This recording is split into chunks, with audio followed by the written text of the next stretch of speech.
যেটা বোঝা যাচ্ছে যে শেখ মুজিবুর রহমান এবং শেখ হাসিনা এদের দুইজনের ভিডিও বলেন, ছবি বলেন, বাংলাদেশ থেকে মোছা সম্ভব হবে না। কেন হবে না? 15 বছরে এরা উঠতে বসতে সমস্ত জায়গায় মানে স্থির চিত্র হোক আর ভিডিও চিত্র হোক এমনভাবে সব ঢুকায় রাখছে। আপনি যদি কোনো সরকারি প্রেজেন্টেশন দেবেন, দেখবেন ফ্রুশ করে ঢুকে পড়ছে শেখ মুজিবুর রহমানের ছবি অথবা শেখ হাসিনার ছবি।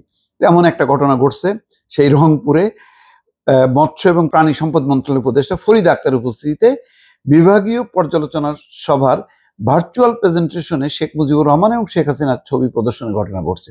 ফুরুস করে বেড়ে গেছে। আমি জানি এটা ইচ্ছাকৃত না। বৈষম্য বিরোধী ছাত্র আন্দোলনের সাবেক নেতারা এই ঘটনার নিন্দা জানিয়েছেন।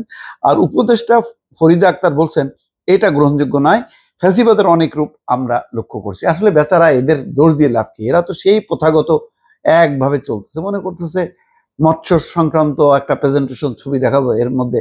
কিন্তু ওরা তো টয়লেট থেকে শুরু করে মানে কোন জায়গায় বাদ নেই, আপনি যেটাই ভিডিও চিত্র বানাবেন তার মধ্যে ঢুকে আছে শেখ মুজিবের ছবি আর শেখ হাসিনার ছবি। এখন বাদ দিতে গেলে নতুন করে তৈরি করতে হবে, তো সেই তৈরি করার মতন তো গত 1 বছরে ওই সময় আসেনি। ফলে আরো এই ছবির যন্ত্রণা আর অনেকদিন ভোগ করতে হবে এই সরকারি কর্মকর্তাদের বা উপদেষ্টাদের।